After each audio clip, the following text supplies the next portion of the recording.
Salam, selamat pagi, saudaraku, selamat pagi, selamat pagi. Pagi ini kita dapat bersama lagi dalam renungan firman Tuhan. Dan saya percaya Tuhan sudah siapkan baik kita makan rohani yang sangat istimewa pada pagi hari ini. Ini merupakan kesinambungan daripada apa yang saya sudah sampaikan dalam dua seri renungan firman Tuhan. Bagaimana Yesus menyampaikan hukum Taurat ataupun mengajarkan hukum Taurat kepada jemaat. Dan saya percaya pada hari ini Tuhan mau bicara pada kita lagi lebih dalam lagi, dan untuk kita lebih dalam mengerti dan menanggapi firman Tuhan. Sebelum itu mari kita berdoa. Saya memimpin kita dalam doa. Bapa di sorga, terima kasih Tuhan karena Engkau sangat sayang dengan kami. Engkau mengasihi kami luar biasa, sehingga Engkau datang dan menggantikan segala sesuatu obligasi dan tuntutan yang harus kami lakukan di hadapan Tuhan. Apa yang harus kami lakukan, yang kami gagal lakukan, Engkau telah laksanakan baik kami di kayu salib, dan Engkau selesaikan sempurna baik kami. Terima kasih Tuhan, bagi kami wahyuan terang baru, bagi kami melihat yang benar, kebenaran firman-Mu Tuhan. Terima kasih Tuhan, di dalam nama Yesus kami berdoa. Amin. Saudaraku, kita akan melihat dua perikop firman Tuhan yang terdapat dalam Matius pasal 19 dan Matius pasal yang ke-20. Ini merupakan satu kesinambungan ataupun satu yang berkaitan langsung dengan apa yang disampaikan dalam pasal yang 19 dan ke-20 ini, yaitu berkaitan dengan respon murid-murid Yesus selepas mereka melihat apa yang berlaku, satu peristiwa seorang pemuda yang kaya bertemu dengan Yesus dan bertanyakan apa yang harus dia lakukan untuk masuk dalam kerajaan sorga.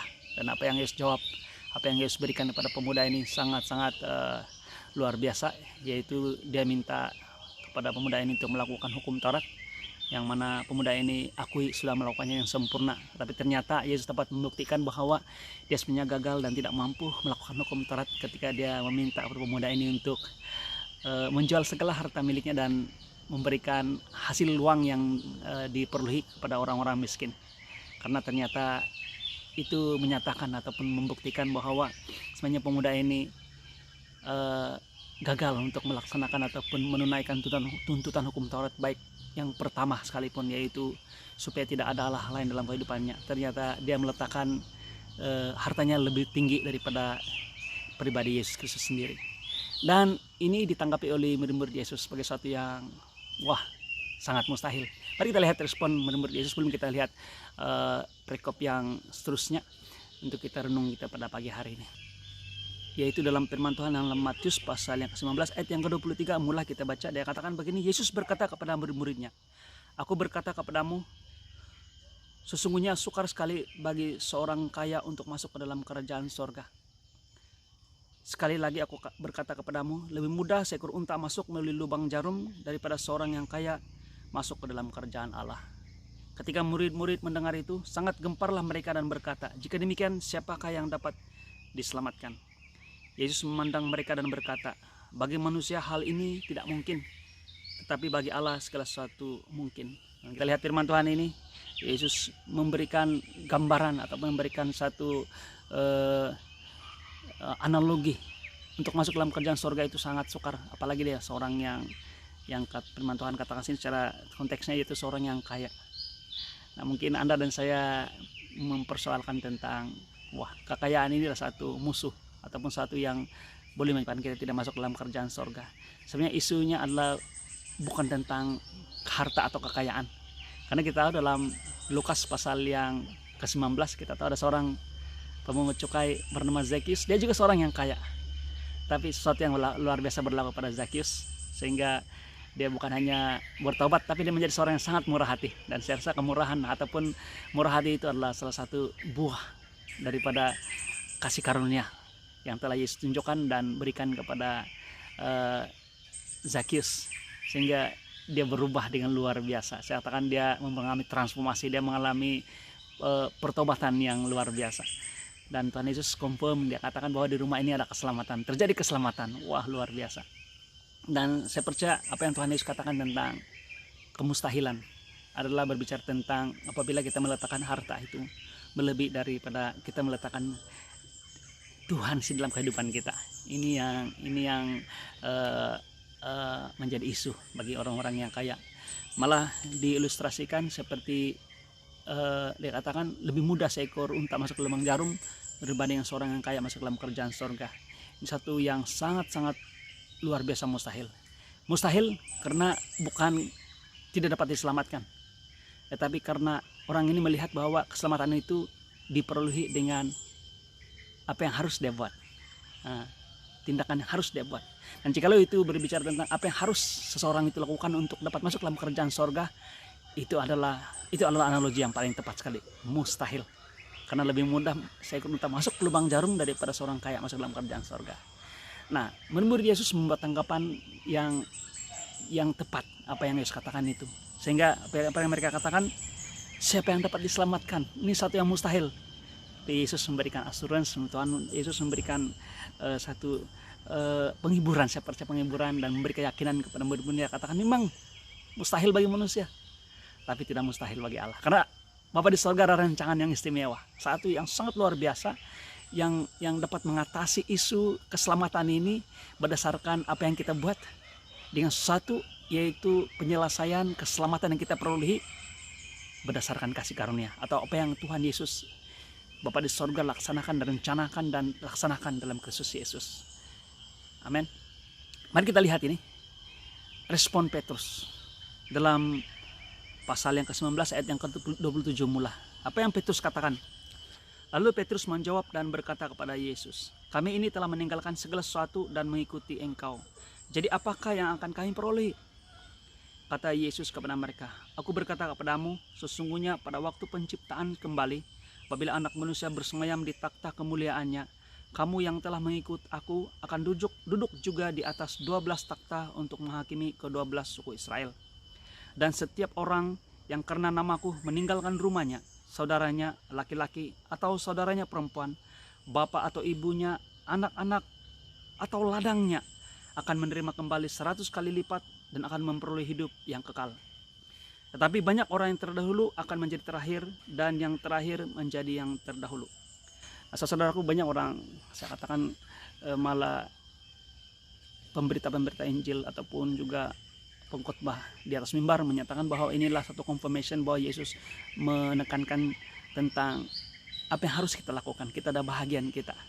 Nah, saya setuju dalam satu peringkat bahwa apa yang kita lakukan ini, yang kita laksanakan ini adalah sesuatu yang bukan yang perlu kita laksanakan, bukan sesuatu yang kita laksanakan supaya kita mendapatkan keselamatan itu atau kita diberi berkat 100 kali lipat, tetapi karena kita telah menerimanya.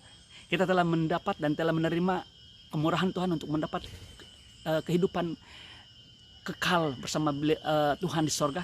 Malah Tuhan telah memberkati kita luar biasa. Tapi bukan karena apa yang telah kita lakukan, tapi karena apa yang Yesus telah lakukan. Nah, saya ingin jelaskan di sini mengapa Yesus menyatakan ini kepada Petrus. Nah, Petrus juga datang kepada Tuhan dan bertanya hal yang berbicara tentang apa yang dia telah lakukan. Dan Yesus menanggapi. Saya sangat tersentuh dengan cara Yesus menanggapi setiap persoalan orang. Walaupun orang itu datang dengan perspektif ataupun cara pandang yang salah, ataupun yang mungkin tidak sesuai dengan apa yang cara pikir Alkitab sendiri. Tetapi Tuhan Yesus tidak pernah menolak orang-orang seperti ini. Tuhan Yesus menerima mereka. Yang saya nampak jelas adalah Tuhan Yesus menolak orang-orang yang sombong. Tuhan Yesus bukan malah peringkat seperti mengutuk, dia katakan keturunan ular beludak kepada sekumpulan orang yang melihat diri mereka benar, bahwa mereka ini lebih benar daripada orang lain. Ini orang-orang yang agamawi.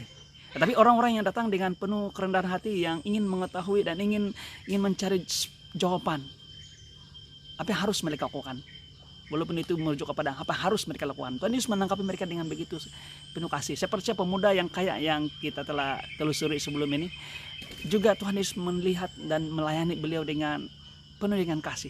Sehingga dia katakan, satu lagi yang kau perlu buat. Satu lagi yang kau perlu buat. Seperti Tuhan menyatakan kunci. Apa yang harus dia buat? Dia katakan, jual harta milikmu dan ikutilah aku. Sebenarnya kalau dia tahu bahwa Yesus adalah harta yang luar biasa, pasti dia akan tinggalkan hartanya, harta duniawinya.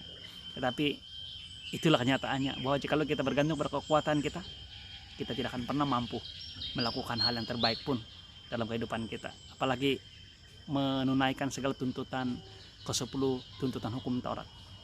Nah, Petrus mengatakan, dia katakan, kami telah meninggalkan segala sesuatu dan mengikuti Engkau. Apa yang akan kami peroleh? Kata Yesus, wah, jawaban Yesus katakan, aku berkata kepadamu, sungguhnya pada waktu penciptaan kembali, apabila anak manusia bersemayam di tahta kemuliaannya, kamu yang telah mengikuti aku, yang duduk akan duduk juga di atas 12 takhta dan menghakimi ke-12 suku Israel. Wah, itu satu ganjaran yang luar biasa. Kalau benar memang Petrus telah meninggalkan segala sesuatu untuk mengikuti Yesus. Wah, luar biasa. Dan dia katakan, dan setiap orang, nah ini kunci. Saya percaya kita boleh, buat masa ini kita boleh lihat firman Tuhan ini dan kita boleh merefleksi diri kita sendiri. Adakah yang menggambarkan, kalau konteksnya adalah Petrus dan ke-12 murid Yesus, tapi dengan kita, adakah kita telah melaksanakan ini? Dia katakan begini, dan setiap orang yang karena namaku meninggalkan rumahnya, saudaranya laki-laki atau saudaranya perempuan, bapak atau ibunya, anak-anak atau ladangnya, akan menerima kembali 100 kali lipat dan akan peroleh hidup yang kekal.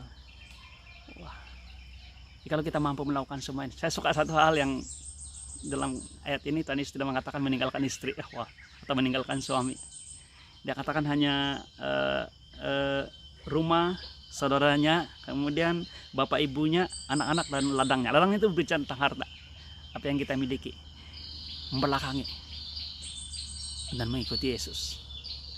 Akan diberkati 100 kali lipat, firman Tuhan katakan, dan beroleh hidup yang kekal. Kita tahu bahwa kita memiliki hidup yang kekal bukan karena kita meninggalkan sesuatu ataupun kita berkorban, kita membuat sesuatu pengorbanan yang luar biasa di depan Tuhan. Tidak. Kita perlu keselamatan hanya karena satu hal, yaitu Yesus yang berkorban. Jika kita lihat ini, konteks ini sebenarnya Tuhan Yesus berbicara tentang dirinya. Masih ingat lagi saya pernah sampaikan ini, yaitu tentang seorang yang menemukan harta terpendam di ladang, dan juga seperti seorang penjaga yang menemukan mutiara yang sangat bernilai. Ketika menemukan harta ini, dia ladang ini dia memendamkan. Saya boleh bayangkan bagaimana dia memendamkan. Dia kata, saya sangat inginkan dapat memperoleh harta yang terpendam di ladang ini. Dan apa yang dia buat? Dia bukan hanya pergi dan mengambil ataupun membeli harta tersebut, tapi dia membeli ladangnya sekali, supaya dia memperoleh harta ini. Dan sebelumnya orang melihat ini bahwa inilah satu analogi ataupun satu ilustrasi yang diberikan kepada orang-orang Kristen atau orang-orang yang percaya bahwa jika dia benar-benar cinta Yesus, dia sanggup meninggalkan dan menjual segala harta miliknya dan membeli ladang, yaitu Yesus Kristus. Tapi ternyata tidak. Hal ini sebenarnya adalah sebaliknya, yaitu Yesuslah si penjaga ini ataupun orang yang menemukan harta pendam. Nah, harta pendam itu adalah Anda dan saya. Tuhan Yesus yang telah menjual segala harta miliknya. Dia berada di sorga, di tempat yang paling luar biasa. Tapi dia menjadi manusia, datang ke dunia ini menjadi seperti kita yang hina, malah mati untuk membayar segala tuntutan hukum Taurat dalam kehidupan kita. Dia membayar segala hutang dosa bagi pihak kita. Dia yang menjual segala harta miliknya supaya dia boleh memperoleh Anda dan saya yang merupakan harta terpendam baginya. Nah, ini Tuhan Yesus berikan kepada Petrus. Sebenarnya Petrus pada waktu ini dia mulai berpikir, dia katakan, wah, saya masih belum mampu. Kalau inilah obligasi, inilah seharusnya harus saya lakukan, saya harus tinggalkan dan sebagainya, malah keluarga dan sebagainya, untuk mengikuti Yesus. Baru saya memperoleh apa yang saya inginkan, yaitu apa yang saya peroleh, yaitu kehidupan yang kekal. Saya mungkin tidak mampu, ya teman. Nah, mungkin jemaat mengatakan, ya tapi mereka semua mati dalam keadaan syahid, mereka mati martir karena melayani Tuhan. Nah, saya beritahu itu tidak berlaku sebelum apa yang berlaku, yaitu ketika Roh Kudus turun atas mereka, ketika Injil ataupun berita kebenaran firman Tuhan itu menjadi terbuka secara meluas dalam hidup mereka. Petrus malah waktu Yesus disalibkan sempat menyangkal Yesus 3 kali. Tapi apa yang berlaku? Ketika Roh Kudus turun pada waktu Pentakosta, dia juga yang berkhotbah dengan luar biasa. Tapi apa yang dia lakukan bukan lagi karena apa yang dia lakukan bukan lagi supaya dia supaya dia memperoleh apa yang Tuhan janjikan kepada dia, yaitu berkat 100 kali lipat ataupun karena dia telah meninggalkan segala sesuatu dan mengikuti Yesus, tapi ternyata dia sadarnya melihat bahwa semuanya karena kasih Kristus.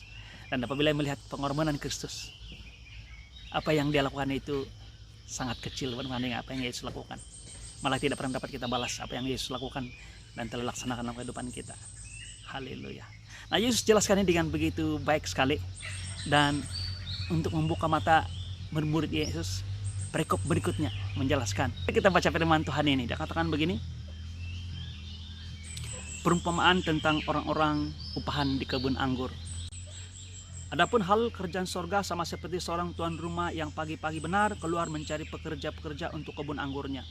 Setelah ia sepakat dengan pekerja-pekerja itu mengenai upah, sedinar sehari, ia menyuruh mereka ke kebun anggurnya. Kira-kira pukul 9 pagi ia keluar pula, dan dilihatnya ada lagi orang-orang lain menganggur di pasar. Katanya kepada mereka, pergi jugalah kamu ke kebun anggurku, dan apa yang pantas akan kuberikan kepadamu. Dan mereka pun pergi. Kira-kira pukul 12 dan pukul 3 petang ia keluar pula dan melakukan sama seperti tadi. Kira-kira pukul 5 petang ia keluar lagi dan mendapati orang-orang lain pula. Lalu katanya kepada mereka, mengapa kamu menganggur saya di sini sepanjang hari? Kata mereka kepadanya, karena tidak ada orang mengupah kami. Katanya kepada mereka, pergi jugalah kamu ke kebun anggurku. 3 hari malam tuan itu berkata kepada mandurnya, panggillah pekerja-pekerja itu dan bayarkan upah mereka, mulai dengan mereka yang masuk terakhir hingga mereka yang masuk terdahulu. Maka datanglah mereka yang mulai bekerja kira-kira pukul 5 dan mereka menerima masing-masing 1 dinar. Kemudian datanglah mereka yang masuk terdahulu, sangkanya akan mendapat lebih banyak, tapi mereka pun menerima masing-masing 1 dinar juga. Ketika mereka menerimanya, mereka bersungut-sungut kepada tuan itu. Katanya, mereka yang masuk terakhir itu hanya bekerja 1 jam, dan engkau menyamakan mereka dengan kami yang sehari suntuk bekerja berat dan menanggung panas terik matahari. Tetapi tuan itu menjawab seorang dari mereka, saudara, aku tidak berlaku tidak adil terhadap engkau. Bukankah kita telah sepakat sedinar sehari? Ambillah bahagianmu dan pergilah. Aku mau memberikan kepada orang yang masuk terakhir ini sama seperti kepadamu. Tidakkah aku bebas mempergunakan milikku menurut kehendak hatiku? Atau iri hatikah engkau karena aku murah hati? Demikianlah orang yang terakhir akan menjadi yang terdahulu, dan yang terdahulu menjadi yang terakhir. Saudaraku, Yesus menjawab ketika dia memberikan ilustrasi ataupun memberikan penjelasan tentang apabila murid Yesus mengatakan dalam pasal yang ke-19, dia katakan, jadi siapa yang boleh diselamatkan, kan? Dan Yesus mengatakan apa yang mustahil bagi manusia itu tidak mustahil bagi Allah. Tetapi dia tegaskan lagi, dia katakan siapa yang terdahulu akan terkemudian, yang terkemudian menjadi yang terdahulu. Dan inilah yang Tuhan Yesus jelaskan. Petrus ketika dia bertanya tentang apa yang dia perolehi, apa yang akan menjadi ganjaran bagi dia yang telah meninggalkan segala sesuatu atau keluarganya, family-nya karena mengikuti Yesus. Yesus menjawab dengan begitu penuh kasih. Dia katakan, kamu akan menerima. Wah, luar biasa. Malah menjadi hakim kepada 12 suku Israel di atas takhta masing-masing. Dan tadi saya mengatakan siapa yang meninggalkan malah saudaranya, anak-anaknya, ibu bapaknya, malah ladangnya, akan perolehi 100 kali lipat. Amin. Dan akan perlu hidup yang kekal. Nah, Tuhan Yesus mau menjelaskan kepada Petrus. Dia katakan, walaupun saya katakan seperti ini, bukan karena supaya kamu dapat. Kamu akan melakukan hal yang luar biasa.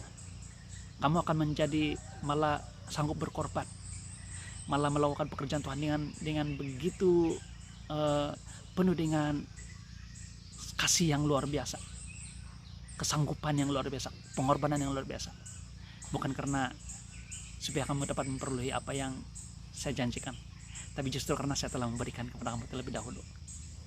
Dan itu semua menjadi satu respon kepada apa yang telah saya berikan.